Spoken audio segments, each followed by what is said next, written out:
discussing that as we develop the plan. I don't have the answers for that as I stand here. In the long term, those answers will be based on how he performs, based on the amount of work that we give him. So there's a certain element of that won't be answered as you step into the stadium week one. But I'm comfortable with that. There's a lot of things that you can't answer on a Tuesday before you open and you hadn't been in the stadium yet. We'll know more about ourselves when we walk out of that stadium, as will all the other 31 teams in the National Football League. What can you glean from Mark Barron and Steven Nelson based on how recently they faced that offense, albeit with different? Nothing. You know, we played them probably in the same time frame. You know, we're talking about weeks. Mike, what you think of Hargrave's preseason and camp, and how important is it to win on first down against these guys with the running backs that you mentioned at their disposal? Yeah, you know, what was the first part of your question? Hargrave's performance in camp in the preseason. I thought he had a solid performance in camp and in the preseason. I like how he continues to add to his portfolio. I often kid him, you know, a nose guard is like Blockbuster Video. He better diversify. You know, nose doesn't get an opportunity to play much. So he better reinvent himself as a sub-package rusher. And he has done that over the last couple of years because of that challenge. And thus he's made himself more useful to us. So it doesn't matter whether or not he's a major component on first down or if they choose to play in that mode. He still has an opportunity to contribute to our efforts. He still has an opportunity to impact the game because of how he's developed as a sub-package rusher. So he has become more Netflix and less VHS then? Certainly, certainly. And he better. And same discussion, Daniel McCullers, you know. It's just the evolution of roles in this game and opportunities. You got to have those really necessary discussions. You got to be transparent. You got to talk about the elephant in the room. And nose guards in the National Football League in 2019 better be able to do other things, just like fullbacks. Rosie Nix elected special teams captain. You know, you better have other things that you're capable of doing to add value to your cause and ours. Mike, speaking of the elephant in the room, the Patriots are a team you've played late in the season. What's it like to open up against them in prime time, as you mentioned? You know, I'm not overly concerned about that element of it. Like I mentioned when I opened the press conference, I'm focused on the things that all teams are focused on this time of year, the things that they need to be focused on, division of labor, quality of detail, how much we're asking them to do and their ability to deliver it. The focus is generally on you when you hadn't stepped into a stadium yet, and appropriately so. You've said a few times now that much still needs to be seen in how everything unfolds, how new pieces of the defense impact other pieces.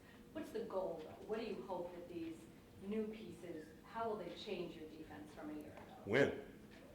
You know, it's simple. You know, you can spend a lot of time worrying about things that don't matter. You know, we better be good enough to win this weekend and then repeat process. I'm singularly focused.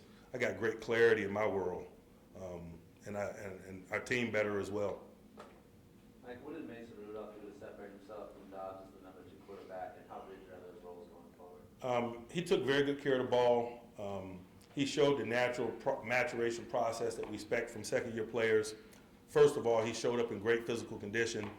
I think he showed a guy that's been a lap around the track in that regard. I think it set the stage for a more consistent performance.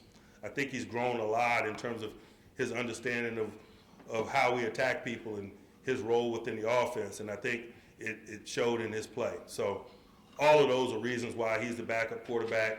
It's all very fluid, just like all of our jobs. I think one of the things that you have to relay to a team, particularly at this portion of the season, is particularly because you got a lot of young guys that are living out their dreams, guys want to make a 53-man roster, et cetera. They will continually earn those roles and those positions within the group day to day. It never ends. There is no opportunity to breathe a sigh of relief, if you will. It won't be for Mason. It won't be for any of us. He better earn that second quarterback job daily. If not, Dobbs will be waiting. That's just the nature of this thing at this level. And we relayed that not only to the quarterbacks, but to all the guys. This is just the beginning for us, how we proceed, the division of labor, what we ask guys to do, the amount in which we ask guys to do, whether or not they continue to be here is based on performance. And that's just professional football. For the last few years, Ben Roethlisberger has had maybe one or two guys that, by virtue of their resume or their personality, have sort of demanded the ball. Several of your players have said no one really has that personality right now. Can you sense any difference in Ben because of that? I haven't been around a good receiver that doesn't want the ball. You know, I'm sure Juju Smith-Schuster wants the ball. I haven't been around a top flight wideout that doesn't want the ball. So, you know, forget what they said. But perhaps not putting lots of vocal pressure on Ben, is that affecting Ben in any way? Give him time. You mentioned seeing a lot of Winovich in draft prep, but what were the biggest qualities or traits that stood out about him as you guys evaluated him? You know, he just had a lot of traits really that were kind of similar to Watt.